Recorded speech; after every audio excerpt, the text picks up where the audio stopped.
السلام عليكم ورحمة الله وبركاته. إن الحمد لله نحمده ونستعينه ونستغفره ونؤمن به ونتوكل عليه ونعوذ بالله من شرور أنفسنا ومن سيئات أعمالنا. من يهده الله فلا مضل له ومن يضلله فلا هادي له. وأشهد أن لا إله إلا الله وحده لا شريك له وأشهد أن محمدا عبده ورسوله. يا أيها الذين آمنوا اتقوا الله حق تقاته ولا تموتن إلا وأنتم مسلمون. يا أيها الناس اتقوا ربكم الذي خلقكم من نفس واحدة وخلق منها زوجها وبث منهما رجالا كثيرا ونساء واتقوا الله الذي تساءلون به والأرحام إن الله كان عليكم رقيبا. يا أيها الذين آمنوا اتقوا الله وقولوا قولا سديدا يصلح لكم أعمالكم ويغفر لكم ذنوبكم ومن يطع الله ورسوله فقد فاز فوزا عظيما. أما بعد فإن خير الحديث كتاب الله وخير الهدي هدي محمد صلى الله عليه وسلم وشر الأمور محدثاتها وكل محدثة بدعة وكل بدعة ضلالة وكل ضلالة في النار. وقال الله عز وجل: يرفع الله الذين آمنوا منكم والذين أوتوا العلم درجات. وقال الله عز وجل في موضع آخر: ولقد كرمنا بني آدم وحملناهم في البر والبحر ورزقناهم من الطيبات وفضلناهم على كثير ممن خلقنا تفضيلا. وقال رسول الله صلى الله عليه وسلم: طلب العلم فريضة على كل مسلم، أو كما قال عليه الصلاة والسلام. শ্রদ্ধেয় সম্মানিত আজকের এই সভার সভাপতি মহাশয়, মঞ্চে উপবিষ্ট সম্মানী গুণী শিক্ষিত ব্যক্তিবর্গ এবং আমার সম্মুখীন জ্ঞান অন্বেষণকারী ইসলাম দরদী ভাতৃবৃন্দ, আজ আমরা সকলেই আল ইকরা মডেল একাডেমির বাৎসরিক সাংস্কৃতিক অনুষ্ঠানে একত্রিত হয়েছি। আর এই সভাতে দু চারটি কথা আমি আপনাদের সম্মুখে তুলে ধরব ইনশাআল্লাহ। আপনারা মনোযোগ সহকারে শুনবেন এবং কথাগুলির উপর আমল করার আপ্রাণ চেষ্টা করবেন। আল্লাহ রাব্বুল আলামিন আমাদের সকলকে কথাগুলির উপর আমল করার তৌফিক দান করেন, আমিন। আল্লাহ রাব্বুল আলামিন এই পৃথিবীর মাঝে আমাদেরকে অর্থাৎ মানব জাতিকে সর্বশ্রেষ্ঠ এবং সর্বোত্তম করে সৃষ্টি করেছেন। সৃষ্টি করার পরে আমাদেরকে আল্লাহ রাব্বুল আলামিন ওই সমস্ত প্রয়োজনীয় জিনিস বা দরকারীয় বিষয়বস্তু প্রদান করেছেন যেগুলি আমাদের প্রয়োজন বা দরকার। আল্লাহ সুবহানাহু ওয়া তাআলা আমাদেরকে সমস্ত ধরনের নিয়ামত দিয়েছেন, সমস্ত প্রকারের নিয়ামত দিয়েছেন। আমাদের প্রতি ছোট বড় সব ধরনের রহমত এবং করুণার বরসাত বরসিয়েছেন। আল্লাহ রাব্বুল আলামিন আপনাকে চোখ দিয়েছেন, কান দিয়েছেন, অন্তর দিয়েছেন, হাত পা বুদ্ধি সমস্ত কিছু আল্লাহ রাব্বুল আলামিন আপনাকে আমাদেরকে দিয়েছেন। এই যে নিয়ামতগুলি দিয়েছেন, দান করেছেন আল্লাহ রাব্বুল ইজ্জত, কেন দিয়েছেন? কখনো আমরা কি ভেবে দেখেছি যে আল্লাহ রাব্বুল আলামিন আমাকে কেন এত সুন্দর শক্তিশালী বা সুঠাম শরীর বা দেহ দিয়েছেন? কেন আল্লাহ রাব্বুল আলামিন আমাদেরকে বিভিন্ন রকমের নিয়ামত দিয়ে, বিভিন্ন প্রকারের করুণা বা রহমত দিয়ে ভরে দিয়েছেন? একবার কি ভেবে দেখেছি?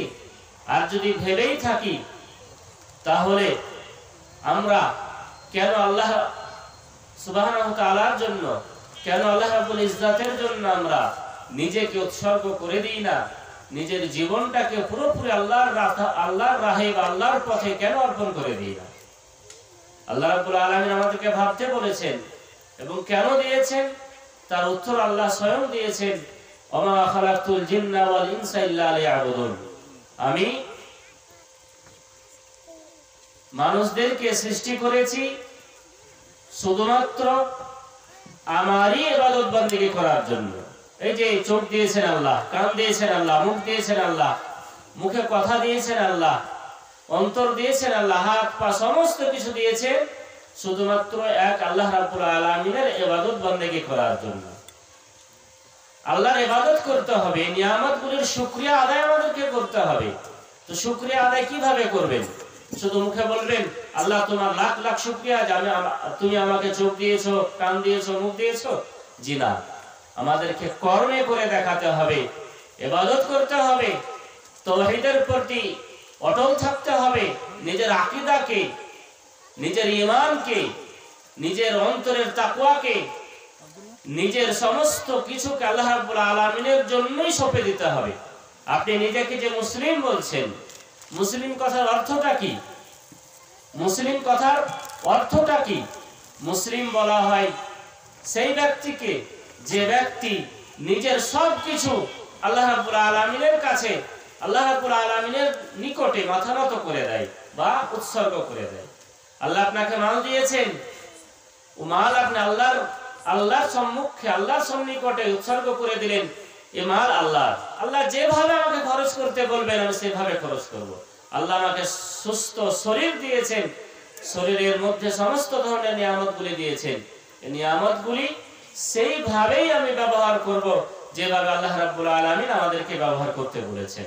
এখানে এই নিয়ামতগুলির উপরে আমার আপনার কোনো প্রকারের হক বা কোনো প্রকারের অংশ নেই যে আমি আমার চোখকে আমি হারাম কাজে ব্যবহার করব, এর পারমিশন আল্লাহ আপনাকে দেয়নি। চোখ আল্লাহ দিয়েছেন আল্লাহর বর্ণিত জিনিসগুলিকে দেখার জন্য, আল্লাহর প্রদত্ত বিষয়বস্তুগুলিকে দেখার জন্য। আপনি চোখ দিয়ে হারাম জিনিস দেখবেন, চোখ দিয়ে অবৈধ জিনিস দেখবেন, এর পারমিশন আল্লাহ রাব্বুল আলামিন আপনাকে দেয়নি।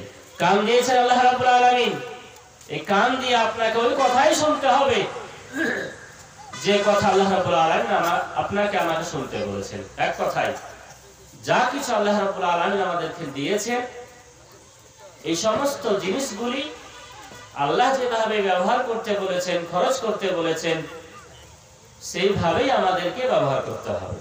অন্যভাবে, অন্য উপায়ে ব্যবহার করা যাবে না। আল্লাহ সুবহানাহু ওয়া তাআলা অপরিসীম নিয়ামতের মধ্যে সবথেকে বড় নিয়ামত হলো নিয়ামতুল ইলম, জ্ঞান, শিক্ষা, ইলম, নলেজ। এটি হলো আল্লাহ রাব্বুল আলামিনের সবথেকে বড় নিয়ামত।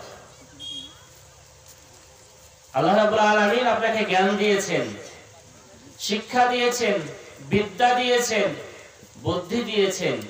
এই বুদ্ধি, এই ইলম, এই জ্ঞান, এটি হলো আল্লাহ রাব্বুল আলামিনের সবথেকে বড় নিয়ামত। এই শিক্ষা দিয়ে আমি আপনি শ্রেষ্ঠ হয়েছি। এই শিক্ষা দিয়েই আল্লাহ রাব্বুল আলামিন মানুষ জাতিকে অন্যান্য সৃষ্টিকুলের মধ্যে সর্বশ্রেষ্ঠ সৃষ্টি বলেছেন। এই শিক্ষার কারণে, বিদ্যার কারণে আল্লাহ রাব্বুল আলামিন মানুষদেরকে সম্মানিত করেছেন।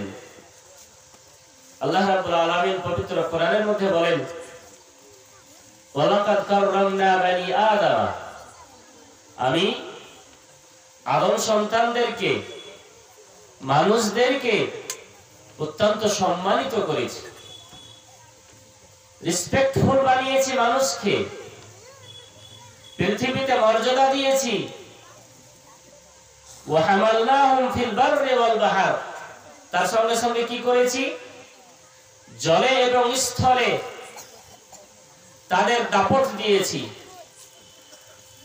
সমুদ্রের পানিতে, ভূপৃষ্ঠের উপরে এবং আকাশের নিচে, এই তিন স্থানে আল্লাহ রাব্বুল আলামিন মানুষের এমন ক্ষমতা করে দিয়েছেন, এমন শক্তি মানুষকে আল্লাহ রাব্বুল আলামিন দিয়েছেন, যে শক্তি দিয়ে তারা তিনটি জায়গাতেই নিজের রাজত্ব করছে।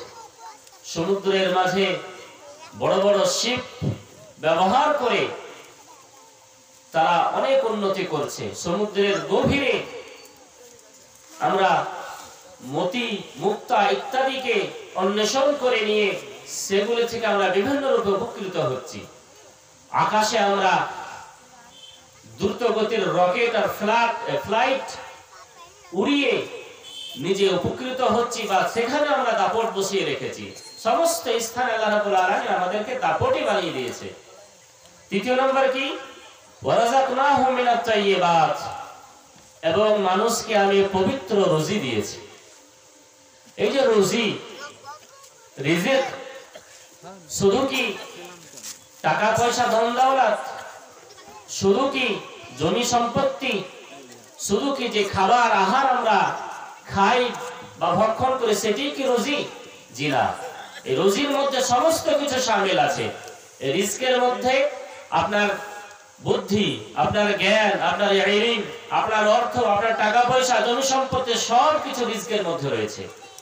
সমস্ত কিছু রিজকের মধ্যে সব থেকে উত্তম রিজক হলো রিজকুল ইলম, বিদ্যার রিজক। বিদ্যা যদি আপনার কাছে থাকে, ইলম যদি আপনার কাছে থাকে, এটি হলো সব থেকে বড় ইলম। এই ইলমের দ্বারাই, এই শিক্ষার দ্বারাই আজকে আমরা সারা পৃথিবীতে রাজত্ব করছি। সারা পৃথিবীর সমস্ত কিছু নিজের হাতের মুঠোয় কন্ট্রোলে করে রেখেছি। আপনি পৃথিবীতে বসে, জমিনে বসে, আকাশে যে রকেট উঠছে, সে রকেটকে আপনি কন্ট্রোল করছেন। আপনারা শুনলেন কিছুদিন আগে ভারতবর্ষ চন্দ্রয়ান 3 তারা রকেট সেই চাঁদে প্রেরণ করেছে। সেটাকে কন্ট্রোল বা নিয়ন্ত্রণ কোথা থেকে করছেন? এই ভূপৃষ্ঠ থেকেই সায়েন্স আর বিজ্ঞানের মাধ্যমে সেটাকে কন্ট্রোল করছে। এই ইলম দিয়ে আল্লাহ রাব্বুল আলামিন আদম সন্তানদেরকে, মানুষকে সম্মানিত করেছেন। সুপ্রসিত মণ্ডলী, এই শিক্ষার কারণে আল্লাহ রাব্বুল ইজ্জত আদম আলাইহিস সালামকে ফেরেশতাদের মাধ্যম দিয়ে সিজদা করিয়েছিলেন।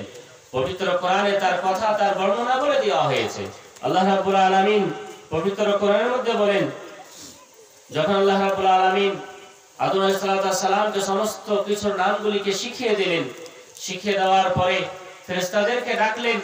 ডাকার পরে বললেন, হে ফেরেশতা মণ্ডলী, তোমরা এই সমস্ত জিনিসের নামগুলি বলে দাও।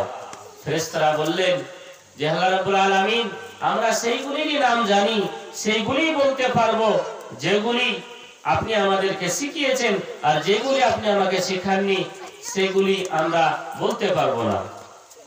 কি বলেছিলেন? ক্বালু সুবহানাকা লা ইলমা লানা ইল্লা মা আল্লামতানা। আল্লাহ, আপনি আমাকে যা শিখিয়েছেন আমাদেরকে, আমরা সেগুলি জানি, অতএব এগুলির নাম আমরা বলতে পারবো না। তখন আল্লাহ রাব্বুল আলামিন আদম আলাইহিস সালামকে ডেকে বললেন যে, হে আদম, তুমি এই সমস্ত জিনিসগুলির নাম বলে দাও। আদম আলাইহিস সালাম সেই সমস্ত জিনিসগুলির নামগুলিকে ঝরঝর করে বলে দিলেন। তখন আল্লাহ রাব্বুল আলামিন আদম আলাইহিস সালামকে সম্মান দিলেন এবং ফেরেশতাদেরকে আদেশ করলেন, হে আমার ফেরেশতারা, তোমরা আদম আলাইহিস সালামকে সিজদা করো, তার সম্মান করো।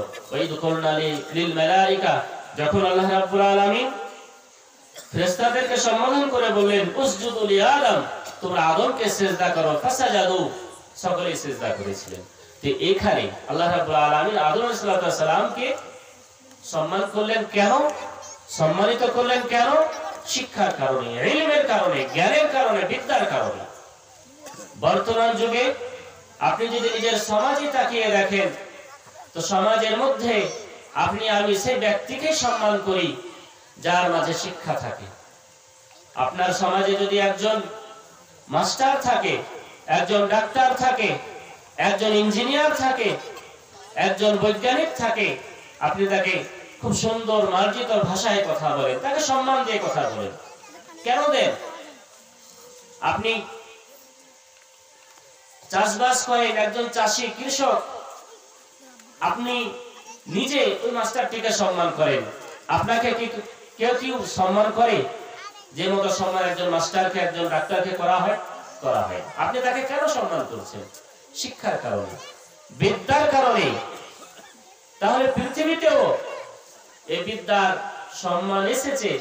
আর আল্লাহ রাব্বুল আলামিনও আমাদেরকে বুঝিয়ে দিয়েছেন যে শিক্ষিত হবে আর যে অশিক্ষিত হবে দুজনে কখনোই সমান হতে পারে না। আল্লাহ রাব্বুল আলামিন বলেন কুল হাল ইয়াস্তাবিল লাযীনা ইয়ালামুনা ওয়াল লাযীনা লা ইয়ালামুন।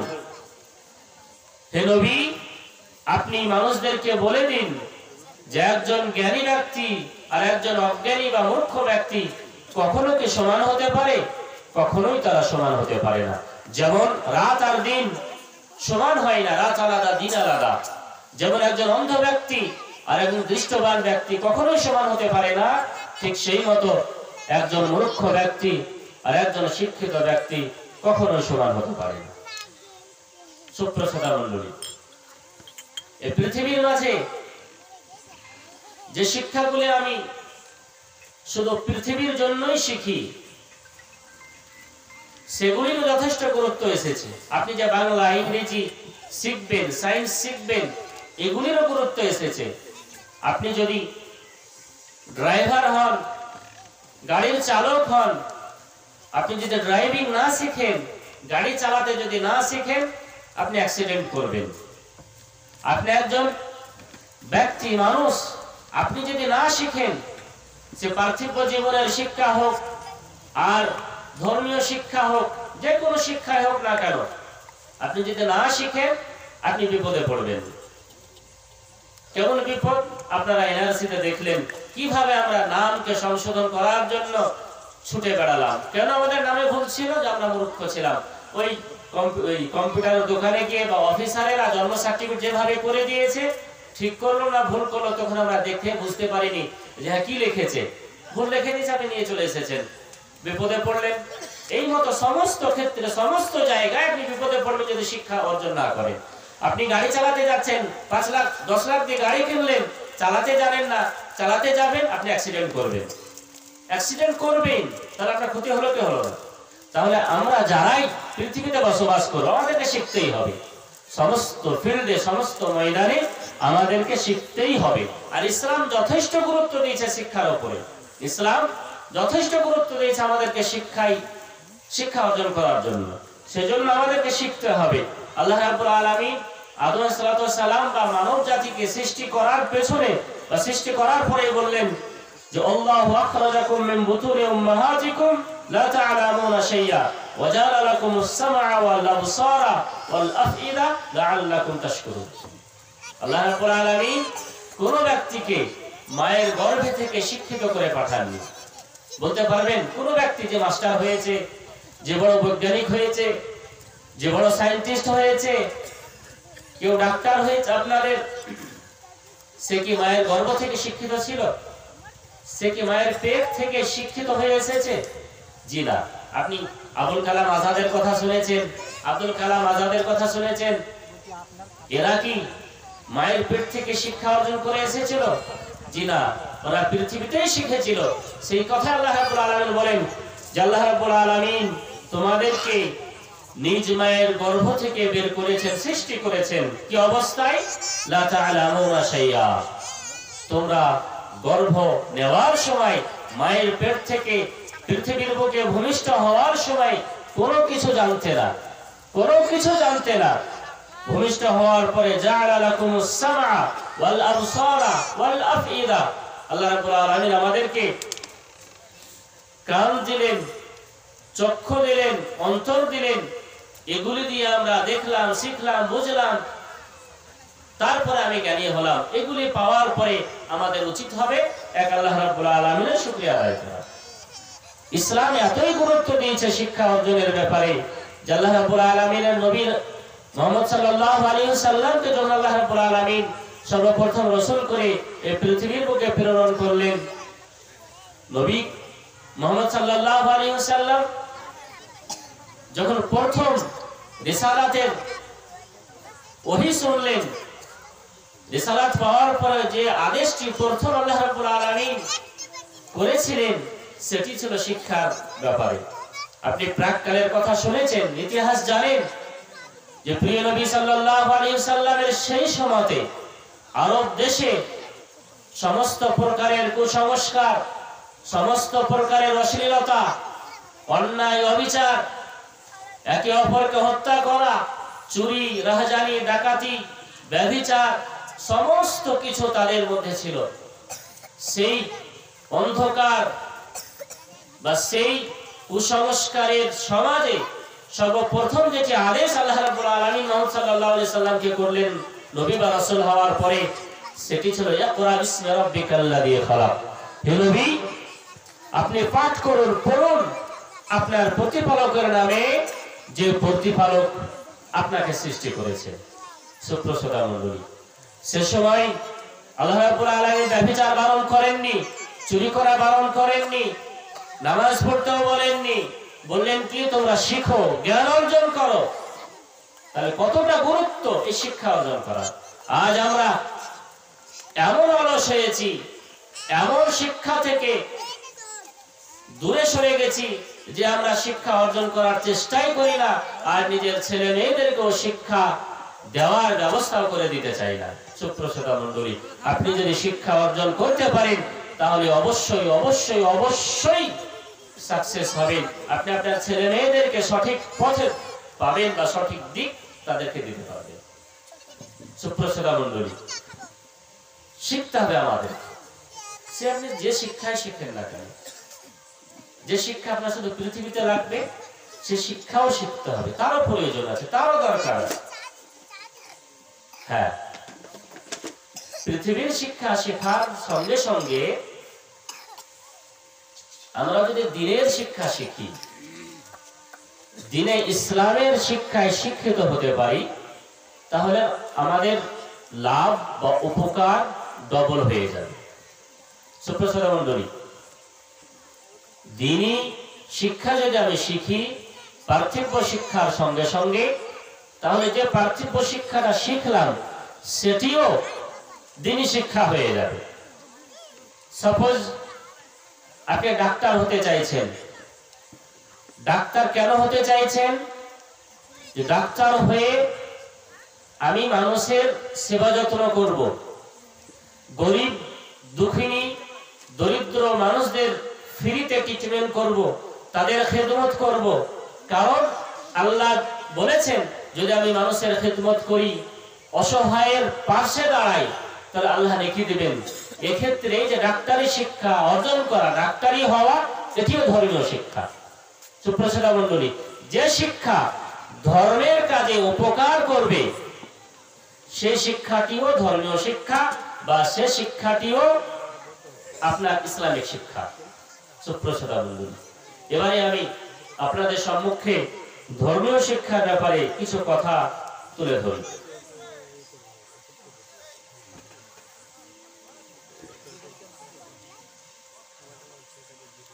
আল্লাহ রাব্বুল আলামিন রাসূল সাল্লাল্লাহু আলাইহি ওয়াসাল্লাম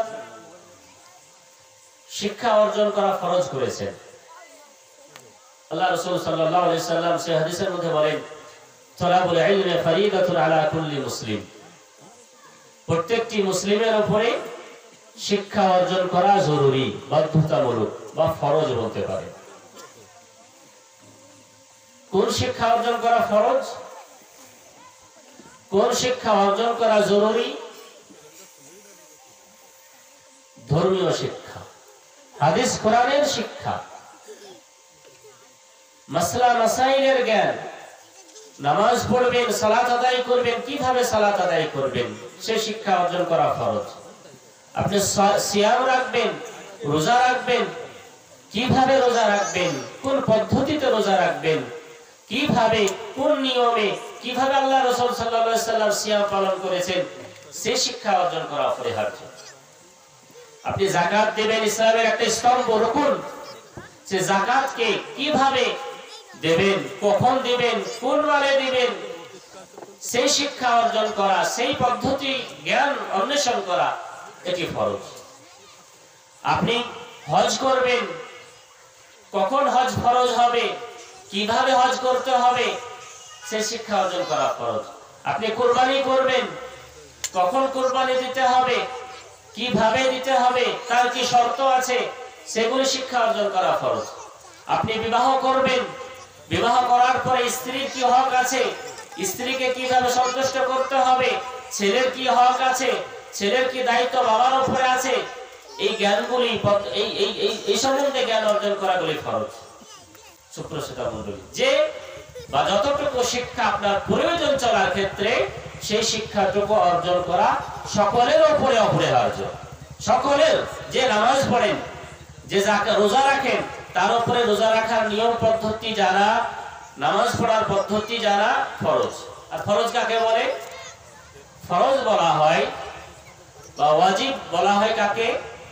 এমন কাজ যে কাজটি করলে আপনি নেকি পাবেন, সওয়াব পাবেন, পুণ্য পাবেন, আর না করলে গুনাহ হবে বা আপনি পাপী হবেন। এটি হবে ফরজ বা ওয়াজিব।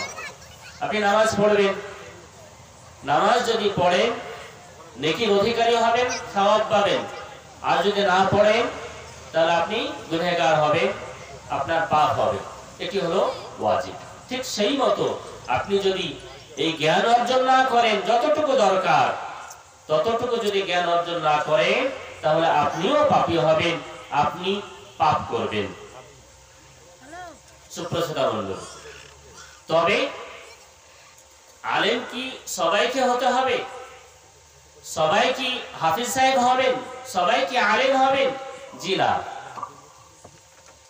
আলেম হওয়া ফরজে কিফায়া, মানে কিছু মানুষ হলো, কিছু মানুষ হলো না, যথেষ্ট হয়ে যাবে। যেমন আমরা জানাজার নামাজের বিধান জানি, জানাজার সালাত ফরজে কিফায়া, মানে গ্রামের মধ্যে যদি 10টা লোক পড়ে নাই, বাকিরা যদি না পড়ে অসুবিধা নাই, এটা হলো ফরজে কিফায়া, মানে কিছু লোক পড়লো কিছু লোক পড়লো না, এটা হলো ফরজে কিফায়া। ওইরূপ আলেম হওয়া ফরজে কিফায়া। আল্লাহ রাব্বুল আলামিন পবিত্র কোরআন সূরা তাওবার মধ্যে বলেছেন, ফালাউলা নাফারা মিন কুল্লি ফিরকাতিন মিনহুম তাইফা লিয়াতাফাক্কাহু ফিদ-দ্বীন। তোমাদের মধ্যে থেকে এমন কিছু মানুষ বা এমন একটি দল কেন হয় না যারা বাড়ি থেকে, গ্রাম থেকে বেরিয়ে যাবে, বেরিয়ে গিয়ে কি করবে? লিয়াতাফাক্কাহু ফিদ-দ্বীন, দ্বীনের জ্ঞান অন্বেষণ করবে, দ্বীনের জ্ঞান অর্জন করবে, দ্বীনের শিক্ষায় সুশিক্ষিত হবে, শিক্ষিত হওয়ার পরে নিজের দেশে ফিরে আসবে, নিজের বাড়িতে ফিরে আসবে। ওয়ালিউযিরু কওমাহুম ইযা রাজাউ ইলাইহিম লাআল্লাহুম ইয়াহযারুন। বাড়ি ফিরে আসার পরে কি করবে? নিজের গ্রামবাসীকে, নিজের পরিবারকে, নিজের আত্মীয়-স্বজনকে, নিজের ফ্যামিলিকে সেই দ্বীনের দিকে দাওয়াত দিবে, দ্বীনের মাসলা মাসাইলগুলি বলবে। অন্য জায়গায় আল্লাহ রাব্বুল আলামিন বলেছেন, কুনতুম খায়রা উম্মাহ উখরিজাত লিন-নাস তা'মুরুনা বিল মা'রুফ ওয়া তানহাউনা আনিল মুনকার। তোমরাই হলে সর্বশ্রেষ্ঠ জাতি, সর্বশ্রেষ্ঠ দল, যে দল কি করে? শিক্ষা অর্জন করার পরে, জ্ঞান অর্জন করার পরে, হাদিস কোরআনের মাসলা মাসাইল জানার পরে মানুষকে সতের দিকে, সৎ কাজের দিকে, ভালো কাজের দিকে আহ্বান করে, আর অন্যায় থেকে, অশ্লীলতা থেকে, অপরাধ থেকে, অন্যায় কাজ থেকে, মন্দ কাজ থেকে বিরত রাখে। এই কাজ সকলের উপরে ওয়াজিব বা জরুরি নয়। যে আলেম হবেন তিনার উপরেই ওয়াজিব হচ্ছে সে মানুষকে সত্যের দিকে, ভালোর দিকে, সঠিকের দিকে ডাকবে। সেজন্য বললাম যে ইলম অর্জন করা সকলের জন্য জরুরি, কিন্তু একজন বিজ্ঞ পণ্ডিত আলেম হওয়া সকলের জন্য ওয়াজিব নয়, বরং এটা ফারজে কিফায়া। ফালাউলা নাফারা তাইফা শব্দ বলা হয়েছে, পুরো জাতি সবাইকে বলা হয়নি, যে কিছু লোক এমন হবে যে আল্লাহর পথে বেরোবে। সুপ্রসদা বন্ধু, তাহলে ধর্মীয় শিক্ষা শিখতে হবে। এবার যদি আপনি ধর্মীয় শিক্ষা শিখেন তাহলে আপনার লাভ কি হবে বা কতটা উচিত, কিভাবে গুরুত্ব দেওয়া হয়েছে হাদিস কোরআনে এই ধর্মীয় শিক্ষার ব্যাপারে, তাহলে শুনুন আল্লাহ রাব্বুল আলামিন এবং আল্লাহ রাসূল সাল্লাল্লাহু আলাইহি সাল্লাম কিভাবে এই জ্ঞান অর্জন করার গুরুত্বটাকে তুলে ধরেছেন। আল্লাহ রাব্বুল আলামিন পবিত্র কোরআনের মধ্যে বলেন যে আমল করার পূর্বে, কাজকর্ম করার পূর্বে সেই কর্মের ব্যাপারে আমাদেরকে শিখতে হবে, জানতে হবে। সেই কারণে ইমাম বুখারী রাহমাতুল্লাহ আলাইহি সহিহ বুখারীতে একটা অধ্যায় নিয়ে এসেছেন, একটা বাব নিয়ে এসেছেন। সেই বাবটির নাম দিয়েছেন কি? বাবুল ইলমি ক্বাবলা আল কওলি ওয়াল আমাল। বাবুল ইলমি ক্বাবলা আল কওলি ওয়াল আমাল অর্থ হলো কিসের অধ্যায়? ইলমের ব্যাপারে, শিক্ষার ব্যাপারে, যে শিক্ষা অর্জন করতে হবে কিসের পূর্বে?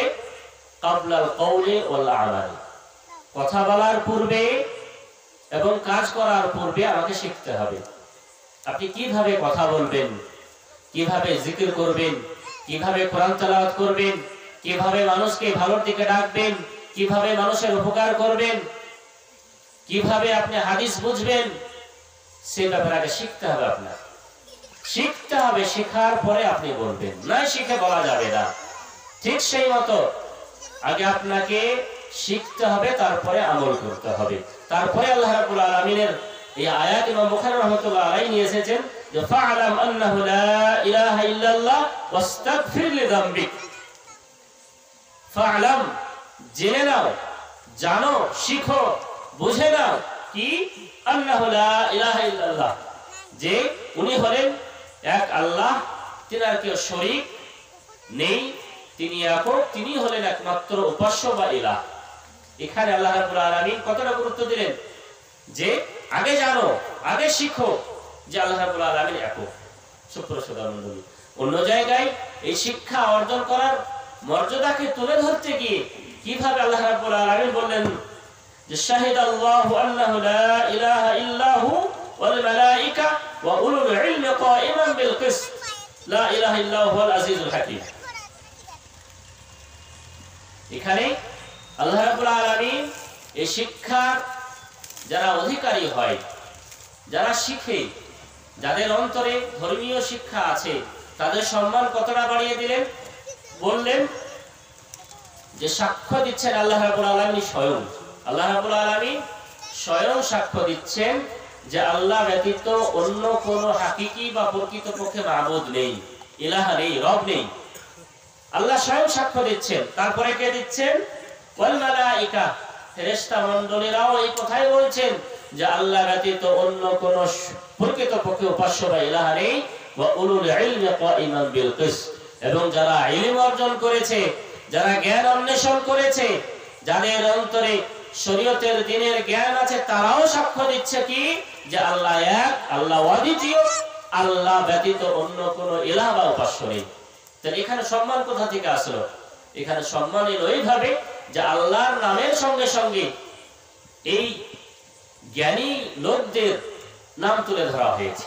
আল্লাহর নামের পাশে পাশে জ্ঞানী লোকের নাম তুলে ধরা হয়েছে। সুপ্রসিদ্ধ মণ্ডলী, এটিকে বোঝার জন্য একটা ছোট উদাহরণ ধরে নিন। আপনাদের বা আমাদের ভারতবর্ষের যিনি প্রধানমন্ত্রী নরেন্দ্র মোদী, ওনার নামের পাশে যদি আপনার নাম দেওয়া হয় বা আপনার নাম নেওয়া হয়, তাহলে আপনি কতটা নিজেকে গর্বিত মনে করেন? বলেন যে প্রধানমন্ত্রীর পাশে আমার নাম আছে, রাষ্ট্রপতির নামের পাশে আমার নাম আছে, খুব সম্মানীয় বা অত্যন্ত উপলব্ধি ভাবেন। এটা একটা নিছক ছোট জিনিস, পৃথিবী ছোট জিনিস। চিন্তা করুন, আল্লাহ রাব্বুল আলামিনের নামের সঙ্গে সঙ্গে আপনার নাম বা আপনারও বর্ণনা করা হলো, তাহলে আপনার কতটা সম্মান বৃদ্ধি হলো, কত বড় উপলব্ধি আপনি পেলেন। সুপ্রসদা মণ্ডলী, শুধু এখানেই নয়, আল্লাহ রাব্বুল আলামিন এই শিক্ষার এতই গুরুত্ব দিয়েছেন যে শিক্ষা না থাকলে কোনো কথা বলতে নিষেধ করেছেন। যে বিষয়ে জ্ঞান নেই, যে বিষয়ে কোনো ধারণা নেই, যে আমলের ব্যাপারে কোনো জ্ঞান গরিমা নেই, সে আমল করা যাবে না, সে বিষয়ে মানে খোঁজাখুঁজি করা যাবে না, বা সে বিষয়ের ব্যাপারে কোনো কিছু বলা যাবে না। আল্লাহ রাব্বুল আলামিন বলেন, ওয়ালা তাকফু মা লাইসা লাকা বিহি ইলম, সেই সমস্ত বিষয়ের পেছনে তুমি পড়িও না যে বিষয় সম্বন্ধে তোমার জ্ঞান নেই, যে ব্যাপারে তোমার অন্তরে নলেজ নেই, তোমার কাছে নলেজ নেই, তার পেছনে পড়া যাবে না, তার পেছনে পড়াই যাবে না। কারণ ইন্নাস সামআ ওয়াল বাসারা ওয়াল ফুআদা, কারণ হলো এই, যদি না জানা সত্ত্বেও সেই বিষয়ের ব্যাপারে আমরা খুব পড়ে যাই বা সেই বিষয়ের ব্যাপারে কাজ কাম করতে লাগি, তাহলে এই কান, এই চোখ, এই অন্তরকে আল্লাহ রাব্বুল আলামিন কাল কিয়ামতের মাঠে জিজ্ঞাসা করবেন, বা আপনার অন্তর বা আপনার চোখ, কান, শরীর জিজ্ঞাসিত হবে যে কেন তুমি ওই সমস্ত বিষয়ের পেছনে পড়েছিলে যে বিষয় সম্বন্ধে তুমি জানতে না। সুপ্রসেদা বন্ধু, তাহলে আমাদের জ্ঞান যতটুকু আছে আমাদেরকে ততটুকুই কথা বলতে হবে। আমার নলেজ যতটুকু থাকবে ততটুকুই আমি অন্যের কাছে শেয়ার করব, অন্যের কাছে সেটুকু পৌঁছাবো। যে ব্যাপারে জানবো না সে ব্যাপারে আমরা নাক গলাবো না বা মাথা গলাবো না। সুপ্রসেদা মণ্ডলী, আল্লাহ রাব্বুল আলামিন অন্য স্থানে এই ইলম অন্বেষণকারী, জ্ঞান অর্জনকারীদের ব্যাপারে বলেছেন, আরফাইল্লাহু আল্লাযীনা আমানু মিনকুম ওয়াল্লাযীনা উতুল ইলমা দারাজাত। আল্লাহ রাব্বুল আলামিন সে সমস্ত ব্যক্তিদেরকে উচ্চ সম্মান দান করেন, তাদের সম্মানকে বাড়িয়ে দেন বা উঁচু করে দেন, যারা মুমিন হওয়ার সঙ্গে সঙ্গে জ্ঞান অর্জন করে, জ্ঞানী হয়। ইলম যাদের মধ্যে থাকে তার সম্মানকে আল্লাহ রাব্বুল আলামিন বৃদ্ধি করে। সুপ্রসেদা মণ্ডলী, আপনি আপনার সমাজে দেখবেন যিনি আলেম হন, যিনি ইমাম সাহেব হন, যিনি হাফেজ সাহেব হন, আপনারা তাকে কতটা সম্মান করেন, কতটা সম্মান করেন আপনারা নিজেই জানেন। সুপ্রসেদা মণ্ডলী, ঠিক সেই মতো আল্লাহ রাব্বুল আলামিন এই দ্বীনের ইলম অন্বেষণকারীদের ব্যাপারে বলেছেন, এই আলেমদের ব্যাপারে বলেছেন, ইন্নামা ইয়াখশাল্লাহা মিন ইবাদিহিল উলামা। প্রকৃতপক্ষে আল্লাহ রাব্বুল আলামিনকে দেখে ভয় তারাই করে যারা আলেম হয়। যারা আলেম হয় তাদের অন্তরে সঠিক ভয়টা থাকে। কারণ কি জানেন? এটা উদাহরণ শুনুন। কোন যদি ডাক্তার হয়, সে ডাক্তার যদি লিভারের স্পেশালিস্ট হয় বা যে কোনো একটা রোগের সে যদি স্পেশালিস্ট হয়, তাহলে সে ডাক্তার জানে যে লিভার রোগটি কেন হয়, কি কি কারণে হয়, কি কি করলে এই রোগ হবে না, কি কি করলে এই রোগ থেকে মুক্তি পাবো, সে ডাক্তারটা বেশি জানবে। আপনি একজন মূর্খ মানুষ, মাস্টার মানুষ, চিকিৎসক মানুষ, আপনি কি জানবেন যতটা ডাক্তার ওই লিভারের ব্যাপারে জানবে, যতটা ডাক্তার আপনার পেটের ব্যাপারে, রোগের ব্যাপারে জানবে, আপনি কি অতটা জানতে পারবেন? পারবেন হয়তো, হ্যাঁ মোটা মোটা জিনিস জানবেন, কিন্তু অত গভীরের জ্ঞান আপনি জানবেন না। যারা অপারেশন করেন, সার্জেন্ট হন, তো কিভাবে অপারেশন করতে, কোন জিনিসটা কোথায় আছে, একটা ছোট রোগ, সে রোগের ব্যাপারেও তাদের নলেজ থাকে ডাক্তারদের। তাহলে সে কতটা তৎপর হবে, সে কতটা সতর্ক হবে ওই সমস্ত রোগের বিষয়ে, সে ডাক্তারই বেশি জানে। আমরা তার ধারে কাছেও যেতে পারবো না। ঠিক সেই মতো একজন প্রকৃতপক্ষে যে আলেম হবেন, তিনি প্রকৃতপক্ষে আল্লাহ রাব্বুল আলামিনকে দেখে ভয় করবেন। কারণ হলো এই, যেমন ওই ডাক্তার খুঁটিনাটি সবকিছু জানে, একজন আলেম খুঁটিনাটি সবকিছু জানে যে আল্লাহর কি শক্তি, আল্লাহর কি ক্ষমতা, আল্লাহ কি করতে পারেন, আল্লাহ কেমন শাস্তি দিবেন, জান্নাত কেমন, জাহান্নাম কেমন, কিভাবে কি করতে হবে, কিভাবে বাঁচতে হবে, সমস্ত কিছু খুঁটিনাটি আপনার আমার থেকে একজন আলেম বেশি জানেন। সেই কারণে সে আলেম আল্লাহ রাব্বুল আলামিনকে দেখে বেশি ভয় করবেন। সে কথা আল্লাহ রাব্বুল আলামিন আলেমদের সম্মানকে বৃদ্ধি করার জন্যই বললেন যে ইন্নামা ইয়াখশাল্লাহা মিন ইবাদিহিল উলামা। প্রকৃতপক্ষে আলেমরাই আল্লাহ রাব্বুল আলামিনকে থেকে বেশি ভয় করে থাকে। সুপ্রসতা মণ্ডলী, পৃথিবীতে আল্লাহ রাব্বুল আলামিন কোনো বিষয় বা কোনো কিছুর ব্যাপারে অতিরিক্ত চাইতে বলেননি। আপনাকে আল্লাহ রাব্বুল আলামিন বলেননি যে আপনি 1 লাখ টাকার মালিক হয়েছেন, আরো 1 লাখ টাকা আপনি আল্লাহর কাছে চান, এই কথা আল্লাহ এবং আল্লাহ রাসূল সাল্লাল্লাহু আলাইহি ওয়াসাল্লাম আমাদেরকে বলেননি। আপনি পৃথিবীতে 10 বিঘি জমির মালিক হয়েছেন, আল্লাহ রাসূল সাল্লাল্লাহু আলাইহি ওয়াসাল্লাম আপনাকে আদেশ করেননি যে আপনি আরো 10 বিঘির প্রার্থনা করুন, দোয়া করুন, বেশি চান। এই ব্যাপারে আল্লাহ রাব্বুল আলামিন এবং আল্লাহ রাসূল সাল্লাল্লাহু আলাইহি ওয়াসাল্লাম আমাদেরকে বলেননি। কিন্তু এই ইলমের ব্যাপারে, বিদ্যার ব্যাপারে বলেছেন কি, ওয়াকুর রাব্বি জিদনি ইলমা। হে নবী, আপনি আল্লাহ রাব্বুল আলামিনের কাছে কি চান, কিসে অতিরিক্ত চান? হে আল্লাহ, তুমি আমাকে ইলমে, জ্ঞানে, বুদ্ধিতে, গরিমাতে অতিরিক্ত দাও, বৃদ্ধি দাও। আল্লাহ রাব্বুল আলামিন রাসূল সাল্লাল্লাহু আলাইহি ওয়াসাল্লামকে আল্লাহ রাব্বুল আলামিন দোয়া শেখালেন কি, যে জ্ঞানের বৃদ্ধিতার জন্য, বিদ্যার অতিরিক্ততার জন্য তুমি আল্লাহর কাছে দোয়া করো। আল্লাহ রাসূল সাল্লাল্লাহু আলাইহি ওয়াসাল্লামকে আল্লাহ রাব্বুল আলামিন বলতে পারতেন যে তুমি নিজের বয়সকে বাড়ানোর দোয়া করো, তুমি নিজের শরীরকে সুস্থ রাখার দোয়া করো, তুমি নিজেকে অন্য কিছুর জন্য দোয়া করো, কিন্তু সে দোয়া আল্লাহ রাব্বুল আলামিন আল্লাহ রাসূল সাল্লাল্লাহু আলাইহি ওয়াসাল্লামকে ওসিয়ত করলেন না। কিসের ওসিয়ত করলেন? জ্ঞান গরিমা বৃদ্ধি করার জন্য। এ থেকেও কতটা সম্মান এই ইলমের বা ইলম অর্জনকারীদের আপনি বুঝতেই পারছেন। সুপ্রসতা মণ্ডলী, ঠিক সেই মতো আপনি যদি শিক্ষা অর্জন করেন, দ্বীনের শিক্ষা, ধর্মীয় শিক্ষা, তো আপনার ব্যাপারে আল্লাহ রাসূল সাল্লাল্লাহু আলাইহি সাল্লামের হাদিসের দিকে আসুন, কতটা মর্যাদার কথা, কতটা গুরুত্বের কথা বলে দিয়েছেন। কোথাও আল্লাহ রাব্বুল আলামিন রাসূল সাল্লাল্লাহু আলাইহি সাল্লাম বলেছেন, খায়রুকুম মান তাআল্লামাল কুরআন ওয়া আল্লামা। তোমাদের মধ্যে তারাই সর্বশ্রেষ্ঠ, তারাই কল্যাণকামী, তারাই সর্বোত্তম যারা নিজে কোরআন শিখলো এবং অপরকে কোরআন শেখান। আজকে প্রতিষ্ঠানগুলিতে কোরআন শেখানো হয়, সে কোরআন যিনি শেখান, আগে সে শিখেছেন, তারপরে শেখাচ্ছেন। এই আলেমকে, এই হাফিজকে আল্লাহ রাব্বুল আলামিন পৃথিবীর মধ্যে, আপনাদের মধ্যে, আমাদের মধ্যে সবথেকে উত্তম বললেন, যে কোরআন শিখবে এবং অপরকে শেখাবে। নিজে কোরআন বুঝলো, অপরকে বোঝালো, যে কোরআন শিখলো, অপরকে শিখালো, সেই অনুযায়ী নিজের জীবনযাপন চালানোর জন্য বা নিজের জীবন অতিবাহিত করার জন্য বারবার বলতে থাকলো, সে ব্যক্তি সর্বোত্তম আমাদের মধ্যে। অন্য জায়গায় আল্লাহ রাসূল সাল্লাল্লাহু আলাইহি সাল্লাম বলেছেন, মান ইউরিদিল্লাহু বিহি খায়রান ইউফাক্কিহু ফিদ্দীন। আল্লাহ রাব্বুল আলামিন যাকে ভালোবাসেন, যার ক্ষতি করতে চান না, যার সঙ্গে কল্যাণ করতে চান, যার ভালাই করতে চান, তাকে কি করেন? ইউফাক্কিহু ফিদ্দীন। দ্বীনের জ্ঞান, শরীয়তের জ্ঞান, হাদিসের জ্ঞান, মাসলা মাসাইলের জ্ঞান, ফতোয়া ফরাইজের জ্ঞান আল্লাহ রাব্বুল আলামিন সেই ব্যক্তিকে দেন, যার সঙ্গে আল্লাহ রাব্বুল আলামিন কি চান? কল্যাণ চান, ভালো চান। সুপ্রসতা মণ্ডলী, এখান থেকে বোঝা যাচ্ছে যে আমরা যারা ধর্মীয় শিক্ষা থেকে বঞ্চিত, আমরা যারা ধর্মীয় শিক্ষার দিকে ধাবিত নই, ধর্মীয় শিক্ষার ভালোবাসা আমাদের অন্তরে নেই, এর অর্থ এটাই ভাবতে হবে যে আমরা হতভাগা। আল্লাহ রাব্বুল আলামিন আমাদের কতটা ভালোবাসেন না, যতটা একজন আলেমকে, একজন হাফিজকে, একজন ছোট ছাত্র যে কোরআন মুখস্থ করছে, যে কোরআন শিখছে, তাকে যতটা ভালোবাসেন, আমাদেরকে ততটা ভালোবাসেন না। তো আমাদেরকে কি করতে হবে? আমাদেরকেও শিখতে হবে, আমাদেরকেও শিখতে হবে, চেষ্টা করতে হবে। ইনশাআল্লাহ আল্লাহ রাব্বুল আলামিন আমাদের সঙ্গেও কল্যাণ চাইবেন।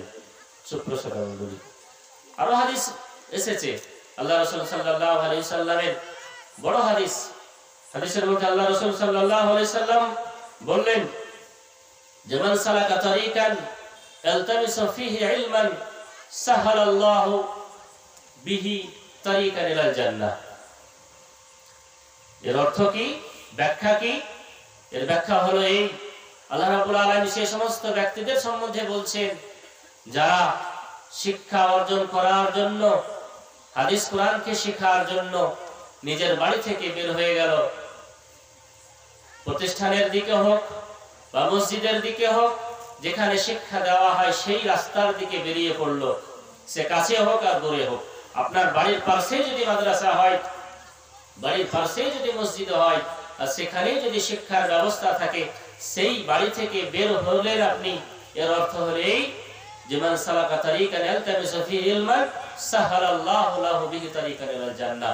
আপনি জান্নাতের রাস্তায় চলতে লাগলেন, আপনার জন্য জান্নাতের রাস্তাকে আল্লাহ রাব্বুল আলামিন সহজ করে দিলেন।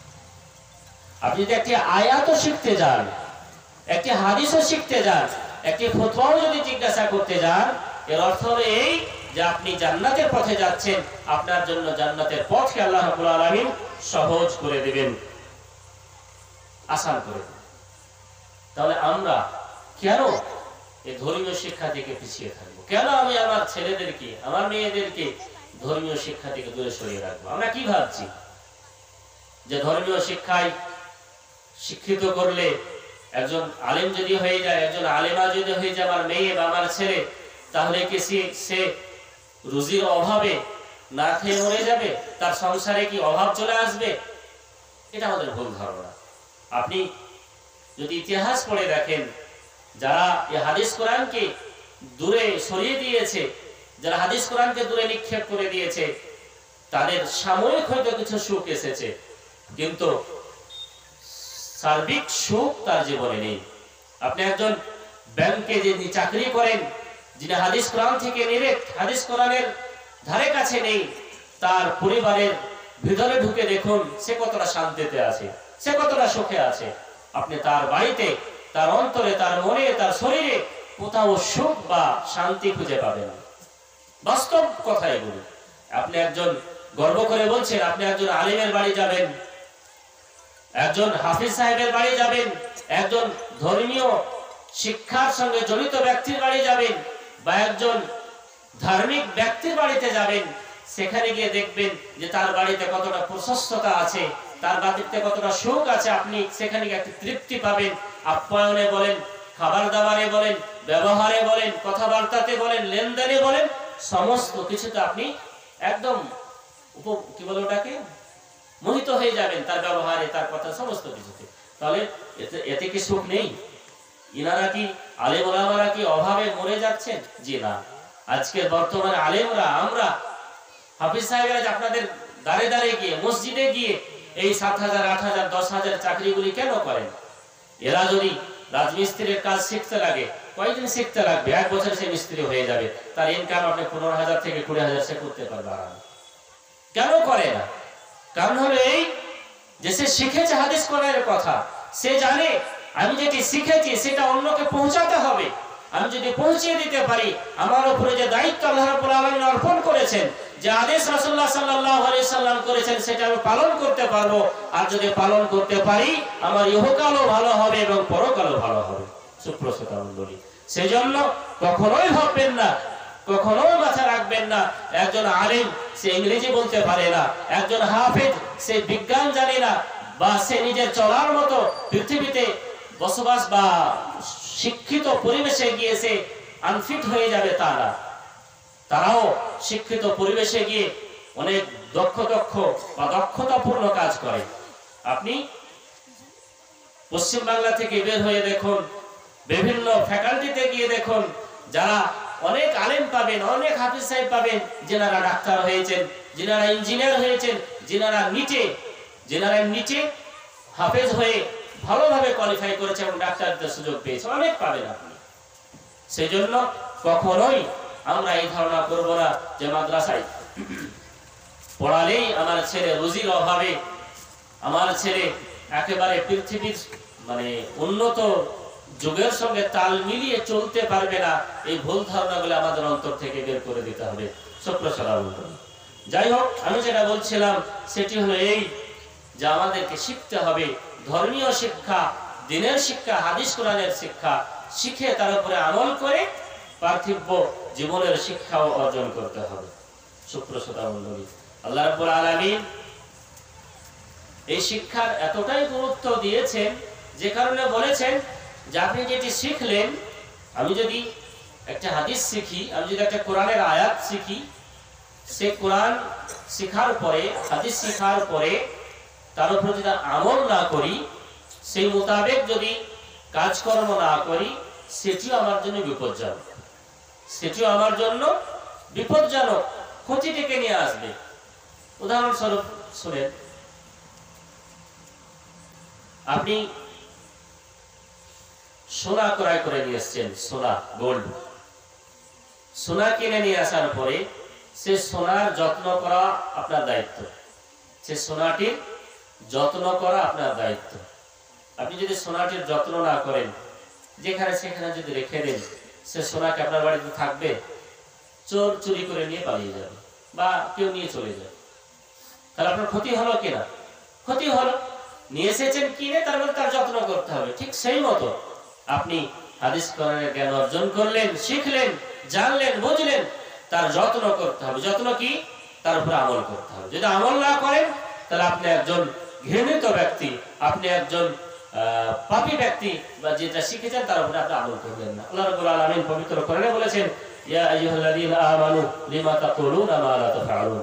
হে মুমিনেরা, তোমরা কেন সেই কথাগুলি বলো যে কথাগুলির উপরে নিজে আমল করো না? কাবুরা মাকতান ইনদাল্লাহ। এই কাজটি, এই কথাটি অত্যন্ত মন্দনীয় কাজ, অত্যন্ত অপছন্দনীয় কাজ। কার কাছে? ইনদাল্লাহ, আল্লাহ রাব্বুল আলামিনের নিকটে। সেজন্য যদি ধর্মীয় শিক্ষার গুরুত্ব না হতো, মহত্ব না হতো, তাহলে আল্লাহ রাব্বুল আলামিন বলতেন না যে তুমি যেটা শিখেছো তার উপরে কেন আমল করলেন না, কেন আমল করলে না, বলতেন না। আপনি যদি রাজমিস্ত্রি হন, আপনি 2 দিন 4 দিন 1 মাস রাজমিস্ত্রি করলেন না, শেখার পরে আল্লাহকে জিজ্ঞাসা করবেন যে তুমি কেন রাজমিস্ত্রি হওয়ার পরে ইট গাঁথনি, বিল্ডিং বানাওনি? জিজ্ঞাসা কি করবেন? করবেন না। আল্লাহর কাছে এটার গুরুত্ব নেই, কিন্তু শিক্ষার গুরুত্ব আছে বলেই আল্লাহ রাব্বুল আলামিন আপনাকে কাল কিয়ামতের মাঠে জিজ্ঞাসা করবেন। সুপ্রিয় শ্রোতা বন্ধু, এই যে শিক্ষা যেটা আমরা শিখছি, এমন গুরুত্ব, বা আমরা যেটা আমার নিজের ছেলে মেয়েদেরকে শিক্ষাচ্ছি, এতটাই গুরুত্ব যে মৃত্যুর পরেও, মরার পরেও এই শিক্ষার লাভ বা উপকার আমরা পেতেই থাকি। আল্লাহ রাসূল সাল্লাল্লাহু আলাইহি ওয়াসাল্লাম সেই মুসলিমের মধ্যে বলেছেন যে ইযা মাতাল ইনসানু ইনকাতা আনহু আমালুহু। যখন মানুষ মৃত্যুবরণ করে, পৃথিবী ছেড়ে চলে যায়, সকলকেই যেতে হবে, আমাদেরকে সকলকেই যেতে হবে। যখন মানুষ পৃথিবী ছেড়ে চলে যায়, ইনকাতা আনহু আমালুহু, তার সমস্ত আমল থেমে যায়, বন্ধ হয়ে যায়। সে ভালো কাজ হোক আর মন্দ কাজ হোক, সে নেকির কাজ হোক আর গুনহার কাজ হোক, স্টপ হয়ে যায়, বন্ধ হয়ে যায়। ইল্লা মিন সালাস। কিন্তু 3টে কাজ এমন আছে যে মৃত্যুর পরেও সেটি থামে না। কবরে আছেন, মরে গেছেন 100 বছর আগে, 200 বছর আগে, মরার পরেও সেই 3টে কাজের নেকি আপনি পেতেই থাকবেন। 1 নম্বর কি? 1 নম্বর হলো সাদাকা জারিয়া। সাদকায়ে জারিয়া। আপনি একটি মসজিদ নির্মাণ করে দিয়ে গেলেন, একটি টিউবওয়েল বসিয়ে দিয়ে গেলেন মানুষের পানি পান করার জন্য, মানুষের নামাজ পড়ার জন্য, মাদ্রাসা করে দিয়ে গেলেন মানুষের শেখার জন্য, এর নেকি মরার পরেও আপনি পেতেই থাকবেন। আও ইলমিন ইনতাফা বিহি। 2 নম্বর কি? আপনি এমন শিক্ষা শিখলেন, এমন জ্ঞান অর্জন করলেন যে জ্ঞানের কারণে, যে শিক্ষার কারণে আপনার এই জ্ঞান থেকে অন্য ব্যক্তিরা, অন্যান্যরা উপকৃত হলো। অন্যরা যেমন উপকৃত হবে, আপনিও মৃত্যুর পরে তার উপকার, তার লাভ, তার ফায়দা পেতেই থাকবেন। জ্ঞান, ইলম, কুরআন, এই ধর্মীয় শিক্ষা, হাদিস কোরআনের শিক্ষা। আপনি একটা বই লিখে গেছেন, আপনি একটা ছাত্রকে মানুষ করে গেছেন, সেই ছাত্র আরো 10টাকে মানুষ করলো, আরো 10টা, আরো 100টাকে মানুষ করলো। এইভাবে কিয়ামত অবধি আপনার ছাত্র থেকে ছাত্র এইভাবে নেকির কাজে অংশগ্রহণ করতেই থাকবে, ফায়দা পেতেই থাকবে, আপনিও সেই ফায়দা পাবেন। সেই বর্তমান যুগে, আপনাদের যুগে বা আমাদের যুগে এসেছে সেই নেটওয়ার্কিং বিজনেস। একজন হলে আরেকজনের কমিশন পেতেই থাকবে। ওইরূপ আল্লাহ রাব্বুল আলামিন আমাদের জন্য ব্যবস্থা করে দিলেন এই যে মরার পরেও যদি আমরা আলেম হই, যদি আমরা ছাত্র ছাত্রী তৈরি করে যাই, তার নেকি আমরা পেতেই থাকবো। 3 নম্বর কি? আও ওয়ালাদিন সালিহিন ইয়াদউ লাহু। সৎ ছেলে, আপনার সৎ ছেলে মেয়ে, শুধু ছেলে না, ছেলে এবং মেয়ে। ওলাদ এটা ইসমে জিন্স, এর মধ্যে ছেলে মেয়ে উভয় শামিল রয়েছে। আপনি ছেলে এবং মেয়ে কেমন রেখে গেলেন? কুলাঙ্গার ছেলে নয়, বদমাশ ছেলে নয়, সালেহ, নেক, সৎ ছেলে ছেড়ে গেলেন। সে সৎ ছেলে, ভালো ছেলে, কি করবে আপনার জন্য? দোয়া করবে। একজন আপনি বাবা, আপনি পিতা, আপনি আপনার ছেলেকে শিখিয়ে যাননি যে বাবা মারা গেলে বাবার জন্য কি কি করতে হয়। আপনি তাকে শেখাননি যে হাদিস কোরআনকে পড়তে হবে, বা তার আপনি লালন পালন ঠিকঠাক করতে পারেননি। সেই ছেলে আপনার জন্য দোয়া করবে, সে বলবে যে আমার বাপ তো আমাকে কিছুই শেখায় না, আমি আমার বাবার জন্য কি করবো। সেই জন্য আপনাকে চেষ্টা করতে হবে, আপনাকে আল্লাহ রাব্বুল আলামিন ছেলে রূপে মেয়ে রূপে যে নিয়ামতটি দিয়েছেন তাকে আপনি ঠিকঠাক লালন পালন করেন, তার তারবিয়াত আপনি ঠিকঠাক করেন। আর তারবিয়াত আপনি দেখেন কোথায় তারবিয়াত ভালো হবে, কোথায় তাকে ধর্মীয় শিক্ষা শিক্ষিত করে আপনি মরার পরেও তার লাভ বা পুণ্য বা নেকি পেতে থাকবেন। এই চেষ্টা আমাদেরকে সব জায়গায় করতেই থাকতে হবে। সুপ্রসিদ্ধ মণ্ডলী, এই ধর্মীয় শিক্ষা এতটাই গুরুত্ব যে আপনি যদি একটা মাসলা জানলেন কোন বিষয়ের ব্যাপারে, জানার পরে ওই জিনিসটা যদি অন্য ভাইকে বলেন, সেই ভাই যদি ওই মোতাবেক আমল করে, তাহলে আমলকারী যতটা নেকি পাবে, আপনি যে বললেন আপনিও ততটা নেকি পাবেন। আল্লাহ রাসূল সাল্লাল্লাহু আলাইহি ওয়াসাল্লাম হাদিসের মধ্যে বলেছেন, মান দাল্লা আলা খাইরিন ফালাহু মিসলু আজরি ফাইলিহি।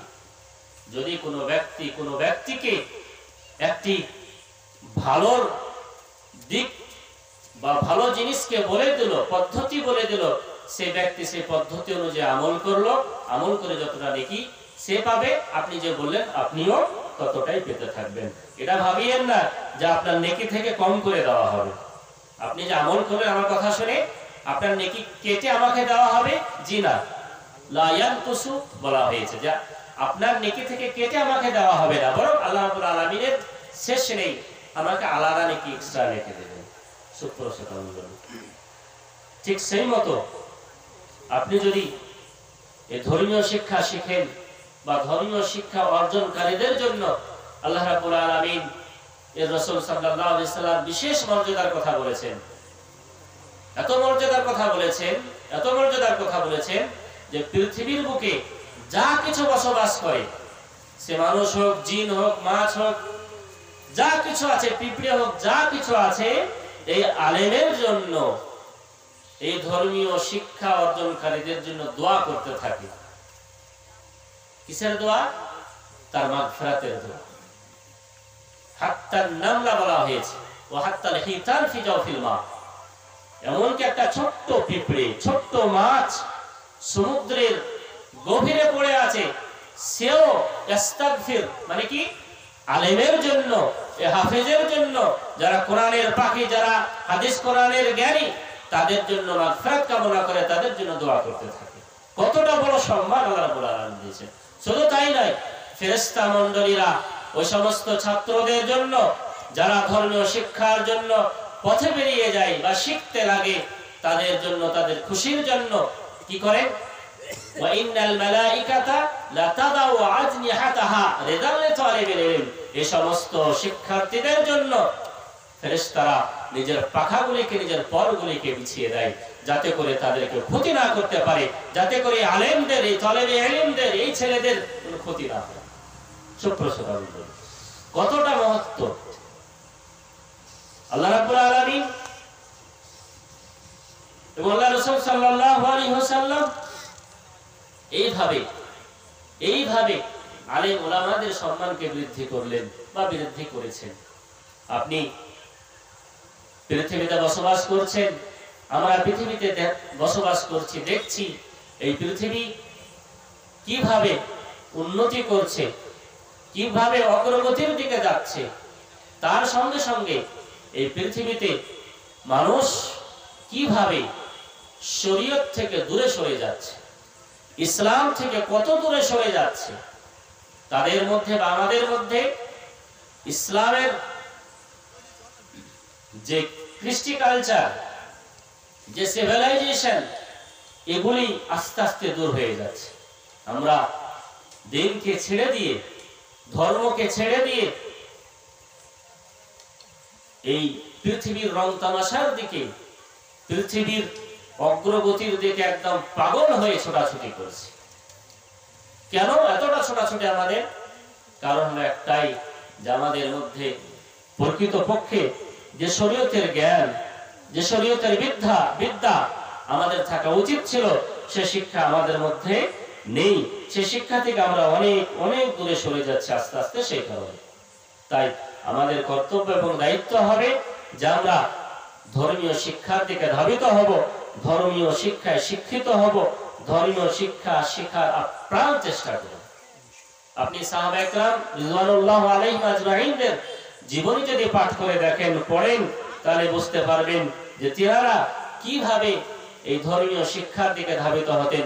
সাহাবা একরামদের ব্যাপারে এসেছে যে ইনারা মসজিদে এসে রাসূলুল্লাহ সাল্লাল্লাহু আলাইহি সাল্লামের সঙ্গে সবসময় থাকার জন্য, শেখার জন্য পড়ে থাকতেন, মসজিদেই পড়ে থাকতেন। আল্লাহ রাসূল কখন কোন বিষয়ে বলবেন আমি শিখবো, আমি শুনবো, আমি জানবো, এই নেশা ছিল তাদের।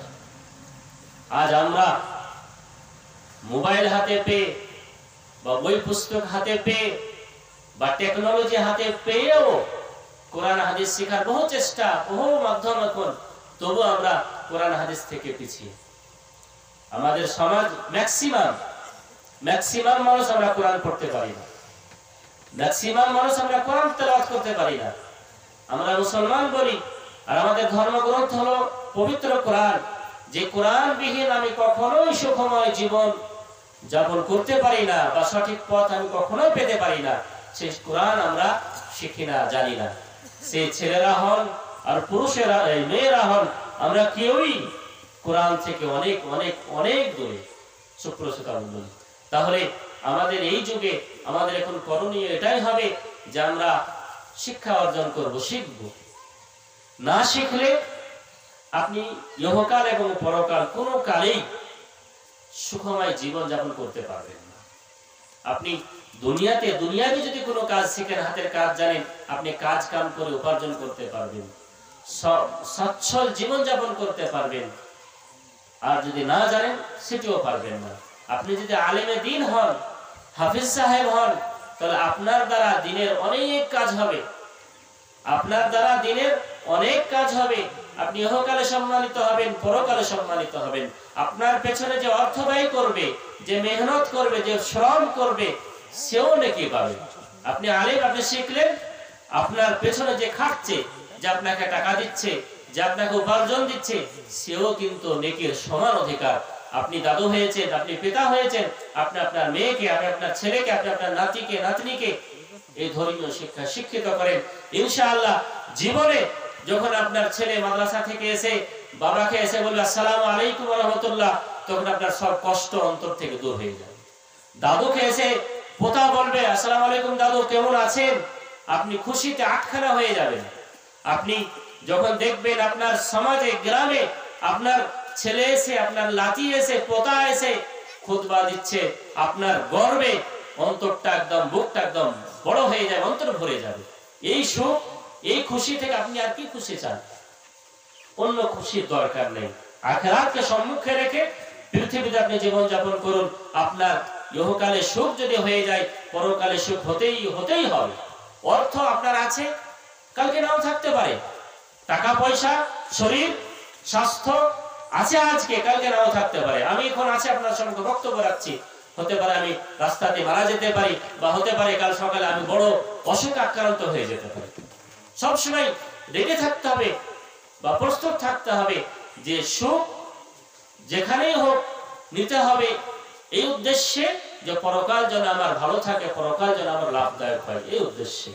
সুপ্রসিত বন্ধু, তাই আমি সকলের কাছে অনুরোধ করব যে আমরা পৃথিবীতে বসবাস করছি, এই পৃথিবীর মোহে না পড়ে, পৃথিবীর ভালোবাসা পেয়ে ভুল দিকে না যেয়ে সঠিক জিনিসকে মূল্যায়ন করে হাদিস কোরআনকে শিখে, বা হাদিস কোরআনকে শিখে তার প্রচার প্রসার করে নিজের জীবন যাপন করে ইহকাল এবং পরকালকে লাভদায়ক বা সাফল্য মণ্ডিত করার প্রাণ চেষ্টা করব ইনশাআল্লাহ।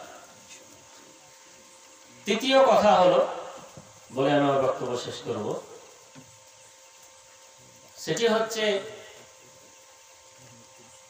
বর্তমান সময়ে আমাদের এই মাদ্রাসা বলেন, মক্তব বলেন, আর ইসলামিক একাডেমিগুলি বলেন, এগুলির প্রয়োজন কতটা, এগুলির দরকার কতটা, এই ব্যাপারে আমাদেরকে জানতে হবে। আজ আপনার মেয়ে আপনার ছেলে স্কুলে পড়ে, কলেজে পড়ে, ইউনিভার্সিটিতে পড়ে, বিদেশে পড়ে, দেশে পড়ে, হয়তো কেউ ডাক্তার হবে, কেউ ইঞ্জিনিয়ার হবে, কেউ কিছু হবে, কেউ উকিল হবে, কেউ কিছু হবে। মানে আমরা যে জেনারেশনে বাস করছি, এই সমস্ত যুবক ভাইদের কাছে আপনি যান, যে কলেজে পড়ে বা ইউনিভার্সিটিতে পড়ে, তাকে গিয়ে বলেন, ভাই তোমার নাম কি? সে যদি মুসলিম হয় তাকে আপনি জিজ্ঞাসা করেন বা বলেন, তুমি তো মুসলমান, তুমি সূরা ফাতিহাটা ঠিক করে পড়ো দেখি। সে ঠিক করে পড়তে পারে কি দেখবে। তাকে আপনি জিজ্ঞাসা করেন যে তোমাদের শেষ নবীর নাম কি, তার পিতার নাম কি, সে বলতে পারবে। তাকে জিজ্ঞাসা করেন যে নামাজ বা সালাত যে আমরা আদায় করব, এই সালাত সঠিক কিভাবে হবে, কিভাবে আদায় করব, সে বলতে পারবে। তাহলে একজন মুসলমানের ছেলে হয়ে সে যদি সূরা ফাতিহা ঠিকঠাক করে না পড়তে পারে, তার যদি ধারণা আল্লাহ রাব্বুল আলামিনের ব্যাপারে, দ্বীনের ব্যাপারে, ইসলামের ব্যাপারে ঠিকঠাক না থাকে, তাহলে আমরা কোন জেনারেশন বা কোন জাতি তৈরি করে যাচ্ছি দেখতে পাবেন। তাদের ব্যবহার, তাদের চলাফেরা, তাদের উঠা বসা এত নিম্নমানের, এত নিম্নমানের যে একজন ভদ্র মানুষ, একজন সভ্য মানুষ, বিনয়ী মানুষ তার পাশে দাঁড়াতে পারবে না। তার কথা, তার মানে ছেলে মেয়েদের অগাধ মেলামেশা, অশ্লীলতায় এমনভাবে জড়িয়ে আছে যে আপনি একজন ভালো মানুষ, আপনি একজন ভদ্র মানুষ, তার পাশে দাঁড়াতে পারবেন না। এই যে দুর্দশা বর্তমান সমাজে যুবক ভাইদের, এই দুর্দশার কারণ কি বা এই দুর্দশা থেকে মুক্তি পাওয়ার উপায় কি? আমি বলবো একটাই, এই দুর্দশা থেকে মুক্তি পাওয়ার একটাই উপায়, সেগুলি হলো আমাদের গ্রামগঞ্জে আমাদেরকে ছোট ছোট মক্তব হোক, ছোট ছোট মাদ্রাসা হোক, ছোট ছোট ইসলামিক একাডেমিক হোক, এগুলি তৈরি করতে হবে, যেখানে আপনার এই ছোট ছোট বাল্য ছেলেদেরকে ইসলামের সঠিক নলেজ দিবে, ইসলামের শিষ্টাচার দিবে, ইসলামের শিক্ষায় সুশিক্ষিত করবে। আপনার মেয়ে কলকাতা হোস্টেলে থাকে, সে যেন জানে যে আমি একা আছি, কিভাবে আমাকে থাকতে হবে, আমার ইজ্জতের কতটুকু মান আছে, দাম আছে, কিভাবে আমি এই পরিবেশে থাকবো, সে জ্ঞান শরীয়তের দৃষ্টিতে, আল্লাহর জাহান্নামের আযাবের ভয়ের দৃষ্টিতে তার মাথায় থাকতে হবে, তবে সে পাপ থেকে বেঁচে থাকতে পারবে। এই কাজগুলি এই ছোট ছোট মাদ্রাসা, ছোট ছোট মক্তবগুলি করবে। আপনি ইতিহাস খুলে দেখুন, সাহাবা کرام রাদিয়াল্লাহু তাআলা আনহুম আজমাইন, রাসূলুল্লাহ সাল্লাল্লাহু আলাইহি সাল্লামের যুগ থেকেই এই ছোট ছোট মাদ্রাসা, ছোট ছোট মক্তব এর মানে প্রমাণ পাওয়া যায়। আসহাবে সুফফার নাম শুনেছি। মসজিদে নববীতে কিছু কিছু সাহাবা একরাম যাদের বাড়ি ঘর কিছু ছিল না, তারা মসজিদে এসে পড়ে থাকতেন, এখানেই থাকতেন, ঘুমাতেন, খেতেন, এখানেই পড়ে থাকতেন, অন্য কোনো কাজ ছিল না। কেন? এক তো ঘর বাড়ি ছিল না, কিন্তু মেন উদ্দেশ্য ছিল কি? জ্ঞান অর্জন করা, রাসূলের কাছ থেকে ইসলাম শিখা, দ্বীন শিখা, ধর্ম শেখা, এটা মেন কাজ ছিল। ঠিক আরেকটা উদাহরণ দিই, রাসূলুল্লাহ সাল্লাল্লাহু আলাইহি সাল্লামের জামানায় যখন বদরের যুদ্ধ হলো, বদরের যুদ্ধে কাফেরেরা মুসলমানদের হাতে পরাজিত হলো, এমন ভাবে পরাজিত হলো যে 70 জন কাফের মৃত্যুবরণ করলো, আর 70 জন কাফের কয়েদি হয়ে মদিনা আসলো। রাসূল আকরাম সাল্লাল্লাহু আলাইহি সাল্লামের কাছে যে 70 জন কাফের কয়েদি হয়ে এসেছিলেন, তাদেরকে ফিদিয়া নিয়ে, কিছু টাকা পয়সা নিয়ে ছেড়ে দেওয়া হলো। তার মধ্যে যারা শিক্ষিত ছিল, ওই কাফের বন্দীদের মধ্যে যারা শিক্ষিত ছিল, তাদের জন্য শর্ত লাগানো হলো কি, যে আমাদের ছেলে মেয়েদেরকে তোমাদেরকে শিখাতে হবে, 10 দিন 15 দিন বা 20 দিন তুমি শিখাও, তারপরে তুমি মুক্তি পাবে। পয়সা না নিয়ে কি বললেন, যে আমাদের মুসলমানদের ছেলে মেয়েদেরকে লেখা শিখাও, পড়া শিখাও, শিখাবে, তারপরে তুমি মুক্তি পাবে। রাসূলুল্লাহ সাল্লাল্লাহু আলাইহি সাল্লামের যুগেও শিক্ষা দেওয়ার ব্যবস্থা ছিল, সে মাদ্রাসার আকারে হোক বা একজন শিক্ষকের আকারে হোক, তার সিস্টেম ছিল। আপনি তারপরে হযরতে উমর ফারুক রাদিয়াল্লাহু তাআলা আনহুর খেলাফত কালে আসেন। উমর রাদিয়াল্লাহু তাআলা আনহুর খেলাফত কালেও এই মক্তবগুলির বা ছোট ছোট মাদ্রাসাগুলির প্রমাণ আছে। উমর রাদিয়াল্লাহু তাআলা আনহু বলেন যে উমর রাদিয়াল্লাহু তাআলা আনহুর ব্যাপারে বর্ণিত হয়েছে যে বাচ্চাদেরকে শিক্ষা দেওয়ার জন্য একটা জায়গা নির্ধারণ করেছিলেন। সেখানে শিক্ষক রেখেছিলেন, যে শিক্ষককে কিছু উপার্জন বা বেতন দেওয়া হতো। বেতন দিয়ে উমর রাদিয়াল্লাহু তাআলা আনহু শিক্ষকের ব্যবস্থা রেখেছিলেন, যাতে করে ওই মদিনাবাসীর ছোট ছোট ছেলেরা সেই শিক্ষকের কাছে এসে সেই নির্দিষ্ট জায়গাতে এসে শিক্ষা অর্জন করে। উমর রাদিয়াল্লাহু তাআলা আনহুর খেলাফত কালেও এর প্রমাণ পাওয়া যায়। ইমাম শাফিঈ রাহমাতুল্লাহ আলাইহি, যিনি একজন বড় ইমাম, উনি বলেন যে আমি যখন বাল্য অবস্থাতে ছিলাম, তো বাল্য অবস্থাতে থাকাকালীন আমার পিতা বা আমার বাবা মারা যায়। আমি তো মায়ের কোলে মোটামুটি ছোট ছেলে। আমার পিতা মারা যায়। পিতা মারা যাওয়ার পরে আমার মা আমাকে একটি মক্তবে গিয়ে বা একটি মাদ্রাসাতে গিয়ে রেখে দিল। মক্তবে গিয়ে মাদ্রাসায় গিয়ে রেখে দিল, বলে দিল যে আমার ছেলে মক্তবে থাকবে, আপনি একে পড়ান বা শেখান। তারপরে উনি বলছেন, ইমাম শাফিঈ রাহমাতুল্লাহ আলাইহি বলছেন যে আমি মক্তব থেকে কোরআন শিখলাম, কোরআন হিফজ করলাম, কোরআন মুখস্থ করলাম। তারপরে যেটি আলেমদের সভা, আলিমের মজলিসে গিয়ে জ্ঞান অন্বেষণ করতে লাগলাম। তাহলে আপনি তাবিঈনদের যুগে বা তাবা তাবিঈনদের যুগেও এই ছোট ছোট মাদ্রাসাগুলি বা মক্তবগুলির প্রমাণ পাওয়া যায়। তিনারা বুঝতেন যে সমস্ত ছোট ছোট জায়গাতে যদি শিক্ষার ব্যবস্থা না করে দিই, তাহলে আমাদের ভবিষ্যৎ প্রজন্ম বা আমাদের নেক্সট জেনারেশন মূর্খ অজ্ঞ হয়ে যাবে। কারণ হলো আজকের এরা যুবক, আজকের এরা বালক, আজকের এরা কিশোর, আগামী দিনের ভবিষ্যৎ।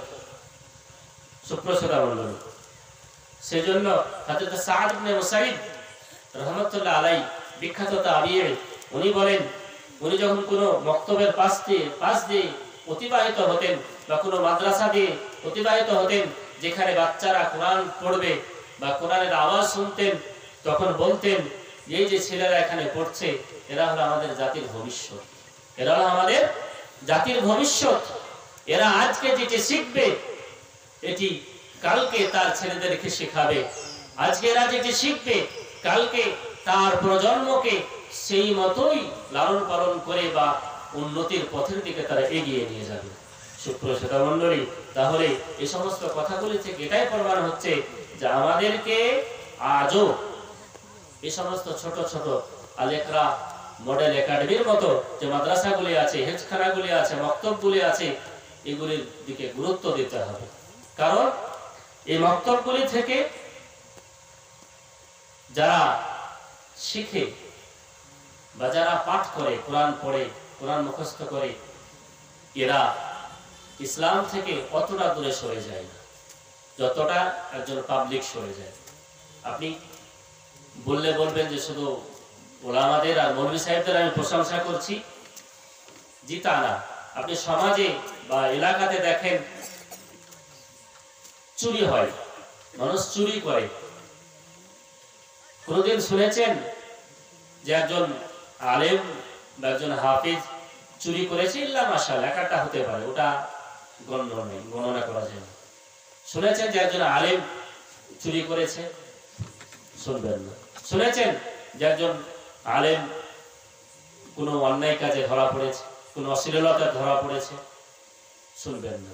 কিন্তু আপনি অন্য ব্যক্তির ব্যাপারে অনেক শুনবেন যে অমুক জায়গায় অমুক চুরি করেছে, অমুক জায়গায় অমুক ব্যভিচারে লিপ্ত হয়েছে, অশ্লীলতায় লিপ্ত হয়েছে, অন্যের ব্যাপারে শুনবেন, কিন্তু আলেমের ব্যাপারে শুনবেন না। কারণ হলো যে এরা, তাদের মধ্যে ভুল ত্রুটি থাকতে পারে, তারাও কিছু পাপে জড়িত হতে পারে, কিন্তু সেইভাবে পাপে জড়িত হবে না যাতে প্রচন্ড ক্ষতি হবে, যাতে সমাজ বা পরিবার বা এলাকা অন্য পথের দিকে যাবে বা অন্য দিকে চলে যাবে, এই মতো পাপে তারা জড়িত হয় না। আমি বলছি না যে আলেমরা একদম পাপ করে না, অবশ্যই আলেম দ্বারাও পাপ হয়, তারাও ভুল করে, কিন্তু সেই মতো পাপ তারা করে না। আমি আরেকটা উদাহরণ দিয়ে, যে আপনি দেখবেন আমাদের পরিবারে স্বামী স্ত্রীতে ঝামেলা হয়, তালাক হয়, ডিভোর্স হয়, খোলা হয়, সবকিছু হয়। ম্যাক্সিমাম যদি তুলনা করে দেখেন নিসবাতান, আপনি আলেমদেরকে খুবই কম পাবেন, খুবই কম, হাজারে হয়তো 2-4টে পাবেন, কিন্তু আম পাবলিক পেয়ে যাবেন। আম পাবলিক, হ্যাঁ স্বামী স্ত্রীর তালাক হয়েছে, স্বামী স্ত্রীর ডিভোর্স হয়েছে, ইত্যাদি ইত্যাদি। কেন?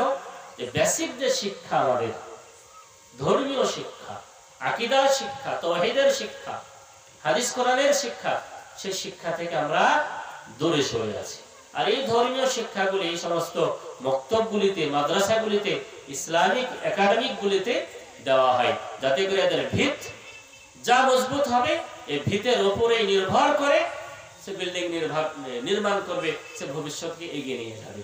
আর প্রসিদ্ধ তাবিঈ সাঈদ ইবনে মুসাইয়িব রাহমাতুল্লাহ আলাইহি উনি বলেছেন যে আত-তাআল্লুমু ফিস সিগারি কান-নাকশ ফিল হাজারি, মানে বাল্য অবস্থার শিক্ষা, ছোটবেলার শিক্ষা অন্তরে এমন ভাবে দাগ কেটে দেয়, এমন ভাবে গেঁথে যায়, যেটি কখনোই ভোলা যায় না।